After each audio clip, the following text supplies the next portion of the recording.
కాశీ, అయోధ్య, జ్ఞానవాపి ఈ 3 దేవాలయాలు మాకు ఇస్తే సరిపోతుందని చెప్పి అప్పుడు ఆర్ఎస్ఎస్ కూడా ప్రతిపాదన తీసుకొచ్చిందని అన్నారు. కానీ ముస్లిం ఒప్పుకోలేదు అనేది ఒక వాదన ఒకటి ఉంది సార్. ఒప్పుకోలేదు అని అంటే యాక్చువల్ గా వాళ్ళు ఒప్పుకోవడానికి సిద్ధపడ్డారు. మన రాజీవ్ గాంధీ గారి టైం అది. దానికి ముందు జనతా టైం మొరార్జీ దేశాయ్ తర్వాత ఈయన కర్ణాటక ఆయన ఉన్నారు, దేవగౌడ గారు. ఆయన సమయంలో దేవగౌడ గారి టైంలో అప్పుడు ఈ జేఎన్యులో ఉండే కుహనా లౌకికవాదులు శక్తులు ఉన్నాయి కదా. అవును సార్. అది దేశాన్ని నాశనం చేయాలనుకుంటే కమ్యూనిస్టు శక్తులు ఉన్నాయి కదా. ఈ వాళ్ళ మేధావులందరూ కూర్చొని మీరు దీనికి గాని ఒప్పుకుంటే వాళ్ళు రెడీ అయి ఉన్నారు, ముస్లింలు రెడీ అయ్యారు ఇవ్వడానికి. మీరు దీనికి ఒప్పుకుంటే ఇంకా మొత్తం మీ దేవాలయాలన్నింటినీ మీ మసీదులన్నింటినీ తీసేసుకుంటారు, అది ఇది అని చెప్పి ముస్లింలని రెచ్చగొట్టి దాని మీద ఒక 60 పేజీల పుస్తకాన్ని రిలీజ్ చేశారు. ఎవరు సార్? సోకాళ్ళు మీరు చెప్పిన మేధావులు, కమ్యూనిస్ట్ మేధావులు. దాంతో వీళ్ళు ఇస్లాం వాళ్ళు మళ్ళా వెనక్కు అది బాబ్రీ మసీదే, అది రామ జన్మభూమి కాదు అని. అది ఇప్పుడు హిందువులకు చాలా మంచిదైంది. అప్పుడు ఏఎస్ఐ సర్వే మొదలు పెట్టారు సార్. ఆ తర్వాత ఆ కథ అంతా మీకు తెలుసు కదా. అవును సార్. ఇక్కడ కూడా అదే పరిస్థితి. ఇప్పుడు హిందువులకి ఒక అద్భుతమైనటువంటి అవకాశం. అవును. ఏంటంటే మీరు 3 దేవాలయాలతో ఆగాల్సిన అవసరం లేదు. 36,000 దేవాలయాల్ని కూల్చి కట్టినటువంటి మసీదులు ఏవైతే ఉన్నాయో వాటిలన్నింటినీ నువ్వు క్లెయిమ్ చేయొచ్చు. అయితే ఇక్కడ ఉన్నటువంటి మనం ఎక్కడ దౌర్జన్యానికి పాల్పడలేదండి. అవును సార్. మనం కోర్టు ద్వారానే, న్యాయ వ్యవస్థ ద్వారానే ప్రయత్నం చేసాం, ఈ సమస్యల్ని సాల్వ్ చేసుకుంటున్నాం, ప్రయత్నం చేస్తున్నాం, విజయం సాధిస్తున్నాం. సార్, సత్యం బయటకు రావడానికి ఆలస్యం కావచ్చు కానీ కొంత సమయం పడుతుంది, కానీ సత్యం శాశ్వతంగా నిద్రపోతుంది. కాబట్టి సత్యం ఏమిటి? అక్కడ ఆలయం ఉన్నది సత్యం, దాన్ని నిర్మూలించి ఇది చేసింది సత్యం. సార్, ఇప్పుడు ఈ ఏఎస్ఐ వాళ్ళు దేన్ని బట్టి నిర్ణయించారు సార్ ఇక్కడ దేవాలయం ఉంది అని? సర్వే. అదే ఆ సర్వే దేన్ని ఆధారం చేసుకుని? చాలా రకాల సిస్టమ్స్ వచ్చినాయి సార్. అండర్ గ్రౌండ్ సర్వేస్ ఉన్నాయి. ఓకే. అంటే అక్కడ మీరు ఇంతకుముందు అన్నట్టుగా ఒక గుడ్డివాడు పట్టుకున్నా కూడా అక్కడ హిందూ విగ్రహాలు ఉన్నాయని, అంటే అక్కడ పూర్తిగా నిర్మూలించకుండా దానిపై సార్ కోర్టు డైరెక్ట్ గా వచ్చి చూడదు. సో కోర్టు ఎవరినైతే నిర్మిస్తుందో వాళ్ళ కళ్ళే, వాళ్ళ వాంగ్మూలమే కోర్టుకి ఆధారం. అంతే తప్ప కోర్టు డైరెక్ట్ గా వచ్చి చూడదు. కోర్టు విన్నదాని మీద డెసిషన్ ఇస్తుంది. ఇక్కడ ఒక అథారిటేటివ్ సంస్థ ASI, archaeological survey of India, అది నిర్ధారించగలదు. దాని దగ్గర అనేక రకాలైనటువంటి సాక్ష్యాలు ఉంటాయి. ఇది కాకుండా అక్కడ కొన్ని సంస్కృత శాసనాలు ఉన్నాయి, ఇప్పటికీ ఉన్నాయి. అయితే ఇక్కడ అంటే మీరు ఎవరైతే విధర్మీయులు ఉన్నారో వాళ్ళు అంటే పూర్తిగా నిర్మూలించకుండా దానిపైన కట్టుకుంటూ వచ్చారు ఈ దర్గాని. అంటే అక్కడ వాళ్ళ ఉద్దేశం ఏంటి సార్? అంటే పూర్తిగా నిర్మూలిస్తే దొరకకపోయేది కదా, మరి దాని మీద వీళ్ళు ఎందుకు? పూర్తిగా నిర్మూలించడానికి ఇప్పుడు దోచుకునేవాడికి డబ్బు ఖర్చు పెట్టడం ఇష్టం ఉండదు. ఆనాటి రాజులు డబ్బులు ఖర్చు పెట్టి ఇంత భవ్యమైనటువంటి ఆలయాలను నిర్మింపజేశారు, భవ్యమైన కట్టడాల్ని నిర్మింపజేశారు. వీళ్ళు దానిపైన పెయింట్ వేసి దర్గా అని పేర్లు రాసుకున్నారు, పెయింట్ వేసి మసీద్ అని రాసుకున్నారు. దోపిడీదారులకి ఇప్పుడు మీరు ఆలోచించండి, దోచుకోవడానికి వచ్చినటువంటి వాళ్ళేమి ఇక్కడ పరిపాలించాలా, ఇక్కడ అందరితో కలిసిపోవాలని ఉన్న వాళ్ళు కాదు. ఎంత దొరికితే అంత దోచుకుని వెళ్ళిపోవాలి. ఇది ఎలా ఉంటుంది? పైన బోర్డు మార్చి సార్. సో అలా మీకు సార్, అలా కాకపోతే ఈనాటికి ఢిల్లీ నడిబొడ్డున కుతుబ్ మీనార్ తెలుసు కదా, అవును. మెహరోలి గంజ్ అంటారు దాన్ని. మిహిరుడి పేరు మీద వచ్చినటువంటి మెహరోలి గంజ్. మిహిరాచార్యుడు మనకు అస్ట్రాలజర్, ద గ్రేట్ అస్ట్రానమర్, వరాహమిహిరుడు.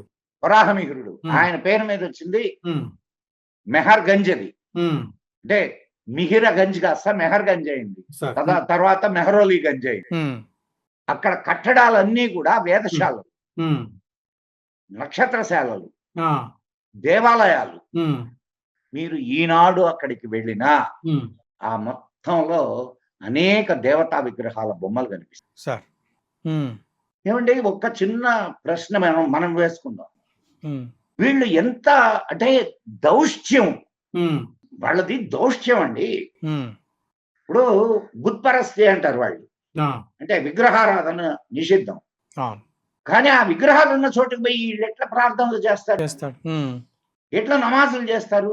అది దేవుడు హర్షిస్తాడా? వాళ్ళ దేవుడు, అవునా కదా? అంటే వాళ్ళు అక్కడ ప్రార్థనలు చేయడం కన్నా మన శ్రద్ధని మీద వాళ్ళు రాజ్యం వెళ్ళడం అనేది కేవలం వాళ్ళ ఆధిపత్యాన్ని చూపించుకోవడానికి చేసేటటువంటి ప్రయత్నాలే. మన బుద్ధి లేని, తలకాయ లేని రాజకీయ నాయకులు ఎవరైతే ఉంటారో వాళ్ళ ఓట్ల కోసం వాళ్ళ చెప్పులు నాగుతారు. వాళ్ళు ఏది చెప్తే అది. దిగ్విజయ్ సింగ్ గారు రాజ కుటుంబం నుంచి వచ్చినటువంటి వాడు, సిగ్గుందండి వాడికి. ఎన్ని రకాలుగా వాళ్ళని సమర్థిస్తూ వచ్చాడు, కేవలం పదవి కోసం. హిందూ టెర్రర్ అనేటటువంటి ఇదిని కూడా వాడే మొదలు పెట్టింది. ఒక హిందువు ఏనాటికి టెర్రరిస్ట్ కాలేడు. ముస్లింలు అందరూ టెర్రరిస్టులు అని నేను చెప్పడం లేదు సార్, కానీ టెర్రరిస్టులు అందరూ ముస్లింలే. సార్, ఇక్కడ ఒక చిన్న ప్రశ్న. మీరు ఇంతకుముందు చెప్పారు కదా, భోజశాలలో సుమారుగా 1200 మంది అధ్యాపకులు ఉండేవాళ్ళు, ప్రొఫెసర్స్ ఎవరైతే ఉన్నారో వాళ్ళు ఉండేవాళ్ళు.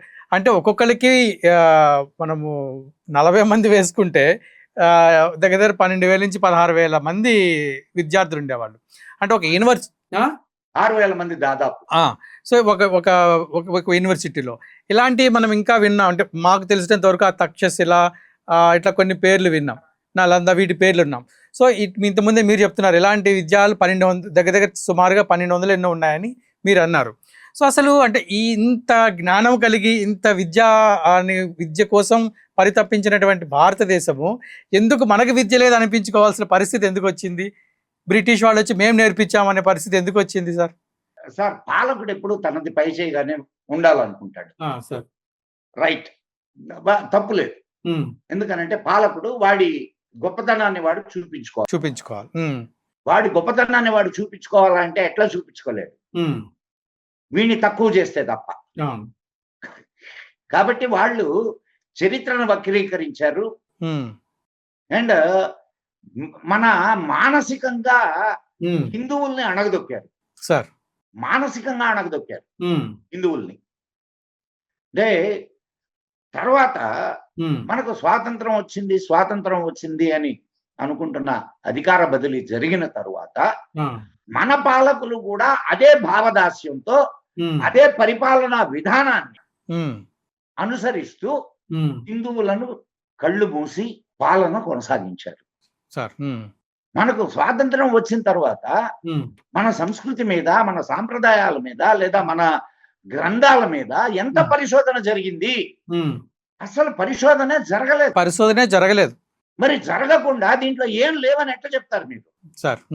ఈనాడు జర్మనీ సంస్కృతం మీద వాళ్ళ కాలేజెస్ పెట్టుకొని ఉన్నారు. వాళ్ళకు one of the official language సంస్కృతం. మనకి ఇంకా భారతదేశంలో అఫీషియల్ లాంగ్వేజ్ కాదు. మన రాజకీయ నాయకులకు ఆ మాత్రం సోయలేదా? ఎదవల ఎంతసేపటికి ప్రజల ధనాన్ని దోచుకోవడానికి, ఓట్లు సంపాదించుకోవడానికి, వాళ్ళ తరతరాలు డబ్బులు సంపాదించుకొని అయాషి చేయడానికి తప్ప సంస్కృతి సాంప్రదాయాలని గురించి ఆలోచించేటటువంటి వాడు ఎవడున్నాడు సార్? మరి ఎట్లా వెలుగులోకి వస్తాయి ఇవన్నీ? సార్, ఇక్కడ ఇంకొక ప్రశ్న. వచ్చిన ప్రతి ఒక్కళ్ళు, అంటే మన మీదకు దండయాత్ర చేసిన ప్రతి ఒక్కళ్ళు, ముస్లిమ్స్ అయినా ఇంకొకళ్ళు దగ్గర నుంచి, అలెగ్జాండర్ దగ్గర నుంచి, అది ఏ మతమైనా సరే, మతంతో సంబంధం లేదు, కేవలం విదేశీయులు మనకి వచ్చినటువంటి దేవాలయాలను ఎందుకు టార్గెట్ చేసుకుంటూ వెళ్ళారు సార్? చేయలేదండి, ఒక్క ముస్లిమ్స్ మాత్రమే చేశారు. ఒక్క ముస్లిమ్స్ మాత్రమే దేవాలయాల్ని టార్గెట్ చేశారు, సార్ ఇంకెవరు చేయాల. ఎందుకు సార్ కారణం దేవాలయాలను టార్గెట్ చేయడానికి? వాళ్ళ సార్ ఒక వికృతమైనటువంటి మానసిక స్థితి సార్. వాళ్ళకి వాళ్ళ గ్రంథం నేర్పిస్తుంది. వాళ్ళ గ్రంథాల్లో క్లియర్ గా చెప్పబడి ఉంది, ఉమ్, ఇతరుల విగ్రహాలని ధ్వంసం చేయండి. వాళ్ళకి చిన్నప్పటి నుంచి మదర్సాల్లో అదే నేర్పిస్తారు. అక్కడి నుంచి వచ్చినటువంటి ఆ రాక్షస మనస్తత్వం బయటకు వచ్చిన తర్వాత సాత్వికంగా ఎట్లా మారుద్ది? సార్. కాబట్టి అదొకటి. ఇంకొక కారణం ఏమిటంటే మన వాళ్ళు సంపాదించినటువంటి సంపాదనను భగవదర్పితంగా భగవంతుడికి ఇచ్చేవాళ్ళు. సార్. సో అత్యధికమైనటువంటి ధనం ఆలయాల్లో ఉండేది. సార్. కారణం ఏంటంటే ఆలయ మాధ్యమంగా అనేక కార్యక్రమాలు జరిగేవి, పాఠశాలలు ఉండేవి ఆలయ మాధ్యమంగా కల్చరల్ యాక్టివిటీస్ జరిగేవి, ఆలయ మాధ్యమంగా ధర్మ కార్యాలు జరిగేవి, ఆలయ మాధ్యమంగా హాస్పిటల్స్ వైద్యం, ఆలయ మాధ్యమంగా న్యాయ వ్యవస్థ నడిచేది. సో దేవుడి కంటే నీ ధనాన్ని కాపాడేవాడు ఎవడు ఉంటాడు?